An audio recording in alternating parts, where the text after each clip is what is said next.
पाकिस्तान में tele communication तरमीमी bill 2026 इस वक्त शदीद बहस का मरकज बना हुआ है। हुकूमत का कहना है कि इस बिल का मकसद मुल्क में fibre optic network, 5G services और जदीद टेलीकॉम इंफ्रास्ट्रक्चर को तेजी से फैलाना है ताकि पाकिस्तान डिजिटल मईशत की तरफ तेजी से बढ़ सके। बिल के मुताबिक टेलीकॉम कंपनियों को राइट ऑफ वे यानी रास्ता हासिल करने के लिए सरकारी और निजी अमलाक तक रसाई के लिए बाकायदा दरख्वास्त देना होगी। अगर मुकर्ररा वक्त में जवाब ना दिया जाए तो मामला आगे बढ़ाया जा सकेगा। ताहम बिल में ये भी वाज़ेह किया गया है कि किसी भी निजी ज़मीन में बगैर इजाज़त दाखिल होने की इजाज़त नहीं होगी। दूसरी तरफ अगर कोई फ़र्द या इदारा मुआहदे के बावजूद इंफ्रास्ट्रक्चर की तंसीब में रुकावट डाले तो इस पर भारी जुर्माना, जो कि 5 करोड़ रुपए तक हो सकता है, आयद किया जा सकता है।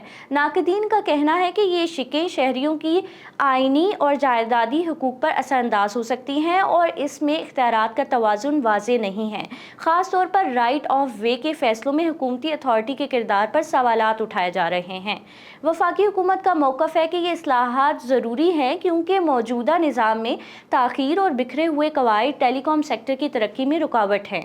पार्लिमानी बहस के बाद ये बिल फ़िलहाल सेनेट की कमेटी के पास मज़ीद गौर व खौस के लिए भेज दिया गया है और अभी ये कानून की शक्ल इख्तियार नहीं कर सका।